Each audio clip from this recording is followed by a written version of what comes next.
নমস্কার বন্ধুরা, আমি রাজীব দত্ত। রাজীব দত্ত ব্লগ মানি অন্যায়ের বিরুদ্ধে লড়াই, অন্যায়ের বিরুদ্ধে প্রতিবাদ। আজকে আরেকটি খবর আপনাদের সামনে তুলে ধরতে চাই যে আমাদের রাজ্যের মুখ্যমন্ত্রী মমতা বন্দ্যোপাধ্যায়কে তাকে এখন মনীষীদের সঙ্গে তুলনা করা হচ্ছে এবং এই কাজ কিন্তু ধারাবাহিকভাবে চলছে। এর আগে জানেন যে মমতা বন্দ্যোপাধ্যায়কে মা শারদার সঙ্গে তুলনা করা হয়েছিল। একজন তৃণমূলের একজন বিধায়ক যিনি রাজ্যের প্রাক্তন মন্ত্রী ছিলেন তিনি তুলনা করেছিলেন। তারপরে রাজ্যের শিক্ষামন্ত্রী 2023 সালের ডিসেম্বর মাসে বর্ধমানের পূর্বস্থলীতে একটি অনুষ্ঠানে খাল বিল মৎস্য উৎসবে গিয়ে সেখানে তিনি মমতা বন্দ্যোপাধ্যায়কে তুলে ধরেছিলেন যে এইভাবে যে মমতা বন্দ্যোপাধ্যায় চৈতন্যদেবের উত্তরাধিকারী, অর্থাৎ চৈতন্যদেবের পথে চলছেন এবং চৈতন্যদেব যে পথে চলতেন সেই পথে চলছেন এবং যার ফলে প্রচুর মানুষ তার দিকে আকর্ষিত হয়। এবং গতকাল কেউ কেউ আবার মাদার টেরিজাকে সঙ্গে তুলনা করেছেন, আরও নেতাজির সঙ্গে তুলনা করেছেন। এবারে গতকাল ঠিক আর একটি জিনিস শুনলাম, দলের এক সাংসদ ঋতব্রত বন্দ্যোপাধ্যায়, যিনি রাজ্যসভার সাংসদ, তিনি আবার মমতা বন্দ্যোপাধ্যায়কে তুলে ধরলেন যে তিনি চৈতন্যদেবের উত্তরাধিকারী। ভাবুন কি চলছে, অর্থাৎ এখানে তৃণমূলের নেতাদের মধ্যে একটা কম্পিটিশন চলছে কে কত তেল লাগাবেন মমতা বন্দ্যোপাধ্যায়। কারণ এই যে তুলে ধরার এইগুলো কিন্তু তারা অন্তর থেকে বলছেন না, এগুলো বলছেন নিজেদের পদ বাঁচিয়ে রাখার জন্য। কারণ পদ বাঁচিয়ে রাখতে গেলে মমতা বন্দ্যোপাধ্যায়কে তেল দিতে হবে, এটা কিন্তু নেতারা জানেন। এবং সেই জন্যই জানেন যে অনেক সমস্ত নেতা নেত্রীরা তারা যখন স্টেজে বক্তব্য রাখেন তখন তারা বলেন যে মমতা বন্দ্যোপাধ্যায়ের অনুপ্রেরণায় এই কথাটা বলতে হয়। সকলে নজর করবেন যে মমতা বন্দ্যোপাধ্যায়ের কথাটা কিন্তু বারবার তারা রিপিট করেন, এটা কিন্তু অস্বাভাবিক কিছু নয়।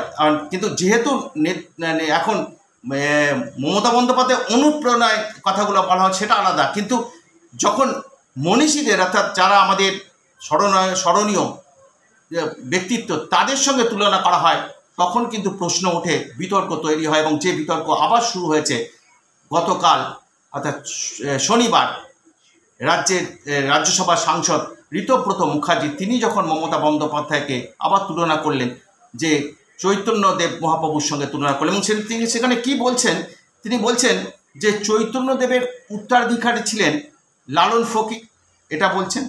লালন ফকিরের উত্তরাধিকারী ছিলেন রবীন্দ্রনাথ ঠাকুর, আর এখন নাকি মমতা বন্দ্যোপাধ্যায় এই চৈতন্যদেবের উত্তরাধিকারী। ভাবুন কোন অবস্থায় গেছে।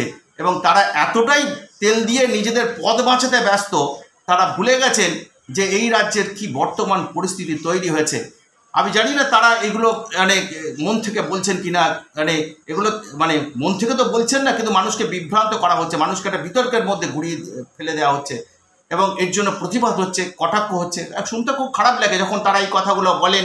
সাধারণ মানুষ তারা মমতা বন্দ্যোপাধ্যায়কে কটাক্ষ করেন। আর আপনারা, তিনি তো আমাদের মুখ্যমন্ত্রী ভাই, তাকে তো আমরা সম্মান করি, তার পদটাকে সম্মান তো করতেই হবে। কিন্তু কোথাও যেন তার নেতা নেত্রীরাই তাকে কলুষিত করে দিচ্ছেন। এবং সেটাও দেখলাম যে আবার সেই একই জিনিস চললো, কখনো মা শারদা, কখনো মাদার টেরিজা, কখনো নেতাজি, আবার চৈতন্যদেব মহাপ্রভুর সঙ্গে তুলনা করলেন। এবং যার ফলে অনেক প্রশ্ন উঠছেন এবং দেখছিলাম সোশ্যাল মিডিয়ায় নিয়ে কটাক্ষ চলছে। কিন্তু যারা এই প্রশ্নগুলো তুলছেন, যারা এইরকম উপাধিগুলো যারা তুলনা করছেন মনীষীদের সঙ্গে, তারা মনে রাখবেন যে এই রাজ্যে একাধিক দুর্নীতির ঘটনা ঘটেছে। এই রাজ্যের 26,000 শিক্ষকের চাকরি চলে গিয়েছে, অসহায় অবস্থা। এই রাজ্যের মন্ত্রীরা জেলে রয়েছেন, এখনো পার্থ চট্টোপাধ্যায় জেলে রয়েছেন। এই আরেকজন কারা মন্ত্রী তিনি জেলে যাব করছেন। রেশন দুর্নীতি, শিক্ষক নিয়োগ দুর্নীতি, একাধিক দুর্নীতি, পুরসভার নিয়োগ দুর্নীতি, 100 দিনের কাজের দুর্নীতি, এগুলোকে ভুলে যাচ্ছেন আপনারা।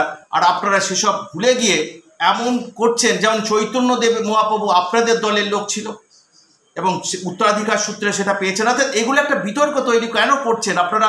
এই ধরনের মনীষীদের কালিমা লিপ্ত করার অধিকার কে আপনাদের দিয়েছে? আপনারা তুলনা টানুন, ঠিক আছে, আপনারা টানতেই পারেন, আপনারা আপনাদের নেত্রীকে অনেক কথা অনেক উপাধি দিতে পারেন, কিন্তু আমাদেরও লাগে, সাধারণ মানুষের লাগে যখন এই ধরনের বক্তব্যগুলো করেন দেন। আপনারা তো কই বলেন না যে এই রাজ্যের প্রশ্ন তোলেন না, কই স্বীকার এখন তো যে এতগুলো দুর্নীতি এই সরকারের বিরুদ্ধে এত অভিযোগ উঠেছে, এত রাজ্যের আইন শৃঙ্খলা নিয়ে প্রশ্ন উঠেছে, কই সেগুলো তো বলেন না। এবং সেখানে যোগ্য অযোগ্য এই যে বিভেদ নীতি তৈরি হয়েছে, শ্রী চৈতন্যদেব কি বলে, শ্রী চৈতন্যদেব মহাপ্রভু বলেছিলেন যে বিভেদের রাজনীতি করতে, যোগ্য অযোগ্য ঘুষ নিয়ে চাকরি দিতে? এটা শ্রী চৈতন্য মহাপ্রভু বলেননি, তিনি তো রাজনীতি করতেন না। তাহলে আপনারা কেন এই সময়গুলো নিয়ে এত কথা বলছেন? এবং সেখানেই প্রতিবাদ করতে হয়, এবং এই কারণেই প্রতিবাদটা করছি যে এই ধরনের কথা বলার আগে 10 বার ভাববেন, এবং মনীষীদের নাম ধরে টানাটানি করার আগে, কারণ সারা বাংলার মানুষ কিন্তু দেখছে এই রাজ্যের কি অবস্থা। এই রাজ্যে মানে অন্য রাজ্যে গেলে বদনাম শুনতে হয় এই রাজ্যে। তাই আপনারা মানে শুধু নিজেদের স্বার্থে মুখ্যমন্ত্রীকে একটা কটাক্ষের এই পদটাকে মুখ্যমন্ত্রীকে নিজেকে এরকম একটা পরিস্থিতির মধ্যে ফেলে দিচ্ছেন। আর মুখ্যমন্ত্রীকে নিয়ে অন্য রাজ্যের লোক যদি কটাক্ষ করে, তা আপনাদের কথার জন্যই তো করছে। এটা তো আমাদের খুব খারাপ লাগে। মুখ্যমন্ত্রীর পদ থেকে অসম্মানিত করা হচ্ছে, আপনারা তো অসম্মানিত করছেন মুখ্যমন্ত্রীর পদটা। কেন এই কথা বলছেন বলুন? যে নিজেদের রাজনৈতিক বক্তব্য বলুন। কোথায় চৈতন্যদেব, কোথায় নেতাজি, কোথায় রবীন্দ্রনাথ ঠাকুর, কোথাও মাদার টেরিজা, তাদের সঙ্গে তুলনা কেন করছেন? এবং তার ফলে বিতর্ক তৈরি হচ্ছে এবং একটা অস্বস্তিকর পরিস্থিতিতে ফেলে দিচ্ছেন স্বয়ং মুখ্যমন্ত্রীকে। এটা অত্যন্ত লজ্জার যে আপনারা মানে এই তেল লাগাতে লাগাতে মানে নিজেদের পদ বাঁচাতে এই কাজগুলো করছেন। আমি সাধারণ মানুষকে কাছে তুলে ধরলাম বিষয়টা, যা বলার তারাই বলবেন। কারণ এটা কখনোই এই ধরনের কাজকে বরদাস্ত করার জন্য, এই ধরনের তুলনাকে কখনোই মেনে নেওয়া উচিত নয়। আপাতত এইটুকুই। সকলে ভালো থাকবেন, এবং শেষ করার আগে সকলকে অনুরোধ করবো আমার চ্যানেলটি লাইক, শেয়ার, কমেন্ট এবং সাবস্ক্রাইব করে দেবেন। ধন্যবাদ।